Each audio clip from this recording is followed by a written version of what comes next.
So we have these feedback loops, and you're familiar with them now. The reinforcing on the left, the balancing on the right. And we also have a third feedback loop, which is delays. And they together form the building blocks of constructing the models and the archetypes within systems thinking. Here's an example of the reinforcing process or feedback loop, and you'll recognize it, I think, from the book. It's the arms race between the US and the Soviet Union, and you can see where the delays just simply add to reinforcing the actions taken by the players until ultimately it comes to a crashing halt when one of the players can no longer participate. Here's a diagram of it that you see. This is a representation of the archetype of this escalation that, and I forget which one of the,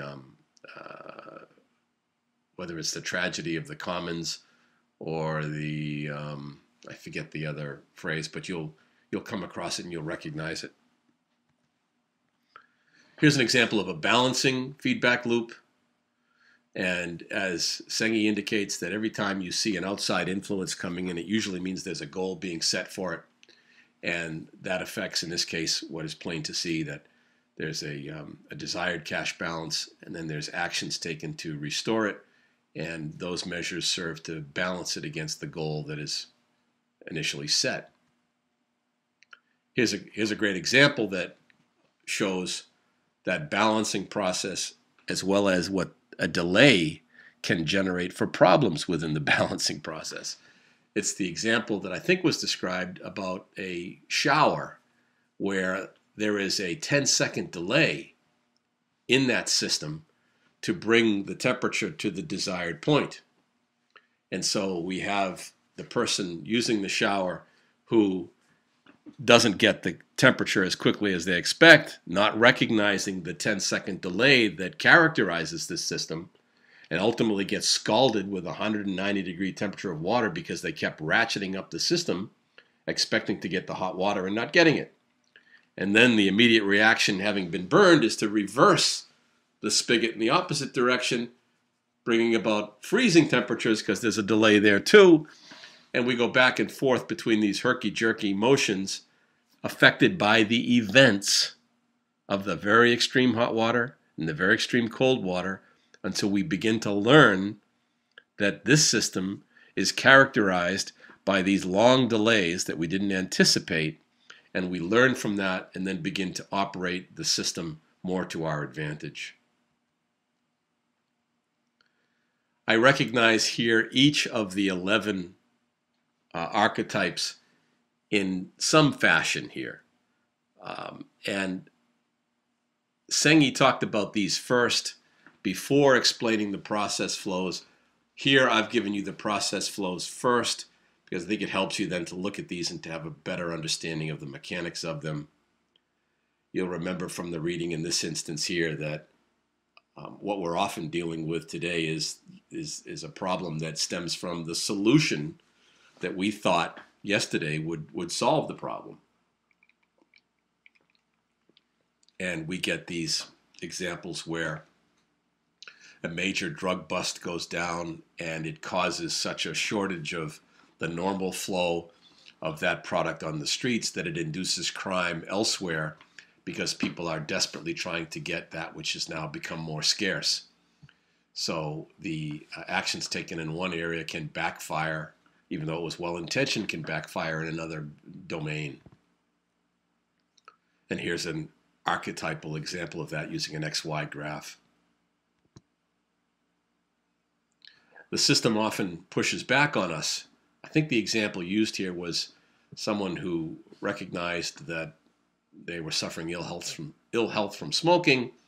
They quit cold turkey, discover that they're gaining weight as that's the way their system is reacting, and the gained weight generates a loss of self-esteem, and the way that the person treats that is by correcting the symptom of that by returning to smoking, which is the system basically saying that the cold turkey stoppage is not the way that this system is going to generate the outcome that is sought. You'll remember this is cited, and I found the New Yorker cartoon for it, is that sometimes in treating the systems, initially we think things are okay, but the system has other things to say about that in time we'll discover. The easy way out usually leads back in. He refers to this as a Sufi parable, but I found I think this is Little Abner example, a cartoon that depicts the same thing. The person utilizes methods that have worked for them before and therefore become the only methods by which they know how to operate. And that as they will not work, it's going to lead them back into the same set of problems. The lost keys and looking in the light for them, because that's where the light is better, not being the way to solve the problem of finding the keys where they were lost. The cure being worse than the disease. This is one of those shifting the burden phenomenons as it's described. A dark example of this, I think, that is cited in the book, is one in which there is a desperate state of poverty in a particular country. Let's say it's an African country, and the symptom of the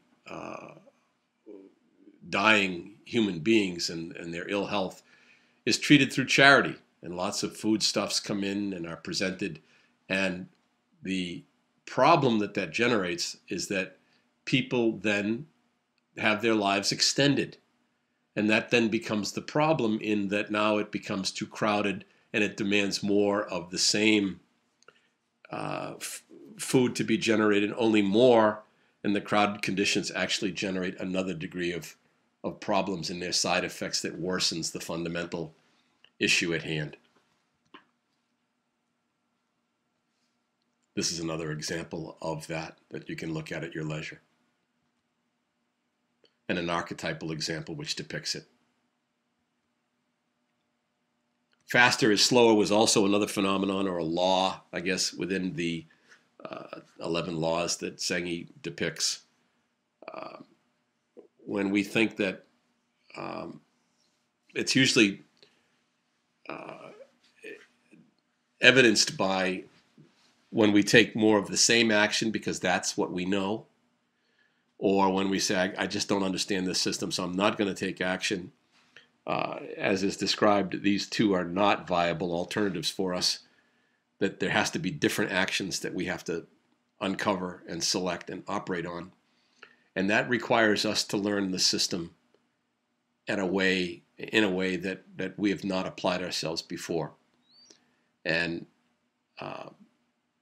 to slow down and to appreciate the system and look for the behaviors within the system and try to find points of leverage is the key.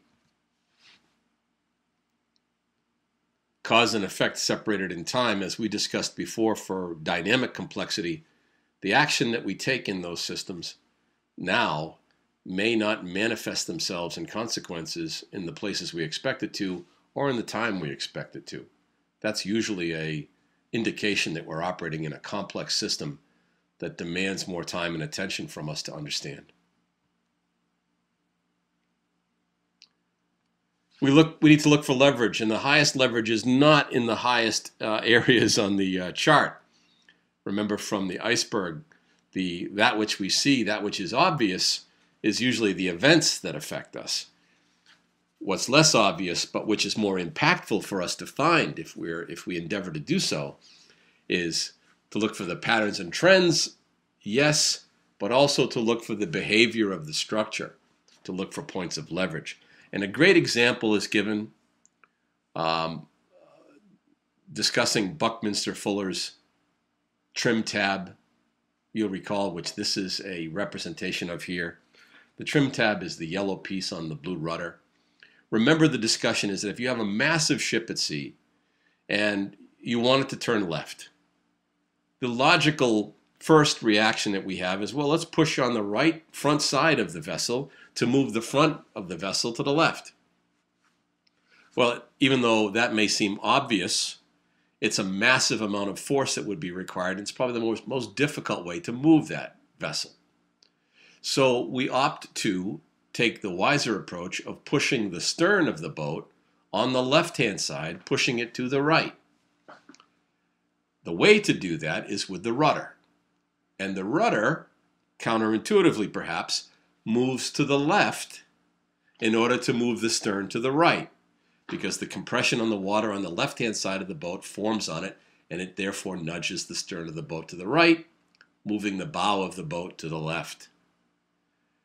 But because there's a tremendous amount of force still required on a massive vessel to even move the rudder to the left, Buckminster Fuller came up with this in finding the points of leverage by understanding hydrodynamics, this trim tab, which moves to the right, which propels the rudder more effortlessly to the left, which then moves the stern to the right, and therefore turns the bow to the left. And so with that small, high leverage manipulation, we get to accomplish a very significant thing. And the admonition here from Sengi is to find those points of leverage in less obvious places than we have traditionally done.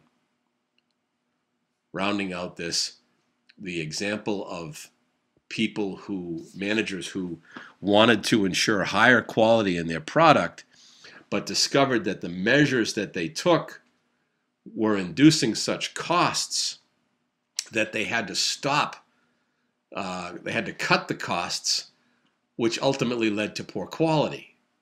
Or they had to stop their quality measures in order to get a control of the costs that used to be something they were able to manage but couldn't manage any longer. The discussion here is that recognize, as you recognize the behavior of the system you're operating, the structure within it, that when you make these quality improvement measures, that ultimately in time they will serve to reduce costs, but not initially so. It will require some cost and effort to institute them. So it may be that you can have your cake and eat it too. You can have higher quality and you can do it with less cost, but not right away. The dividing of the elephant phenomenon, or this is the example, and it may also have been another Sufi example. Sengi seems to like that particular culture for these stories, is three blind men who grab what's in front of them of the elephant. And the first one grabs the ear and says it's a big flat carpet-like structure. And one who grabs the trunk says this is a clear cylindrical pipe, hollow pipe. And the third one grabs a leg and believes it's a pillar. It's a foundational type thing. Each of them has a narrow perspective because of the physical blindness that constrains them. And the example is given that this can also be functions within organizations, that a manufacturing function that isn't willing to see or listen to the sales function, and the sales function which doesn't recognize the input of the engineering function, can all be left as the three blind men trying to understand the elephant. And the limited boundaries is basically saying that, well, we need to make teams out of these individual segmented fiefdoms. And if we widen the scope to including all of them in it, maybe just that opportunity of seeing the whole elephant will come to light. And as teams, we can begin to do a better job of understanding what it is we're trying to figure out. And I think lastly, this idea that there's no blame. And the reason there's no blame is because there is no other to blame. You are operating within the structure. You're an agent within the structure. You are cause and effect within it. And that the way to solve the mystery may well be to fix the relationship with the, quote, enemy. The enemy being that whom you interact with, which you otherwise blame without understanding the system in which you're operating. I think one last thing, and then we'll close this, is that I think Sengi wisely says in a roundabout manner that if you have one of these systems operating where there is a reinforcing feedback loop and there is a balancing feedback loop, and in many instances this is an overly simplistic depiction, as there will be likely multiple reinforcing process loops and multiple balancing feedback loops is to look for the leverage in the balancing loop. Look for where the resistances are there and treat them as a wiser course of action than pushing in the area where there is reinforcing loops. An example here might be the company that wants to increment sales in the last quarter of the fiscal year by adding a bonus or a commission plan that makes it much richer for people to operate then and to close their business then, which has a reinforcing effect. But we'll discover the next quarter that when people are no longer motivated by that, we see a major fallback and a new problem to have to deal with, which may require more of the same symptomatic response. Whereas if we look for those things that could be blocking us in the reinforcing loop, we're more likely to treat the fundamental issue and not the symptomatic issue. So please attend to the discussion board. I look forward to seeing you all next week. Thank you.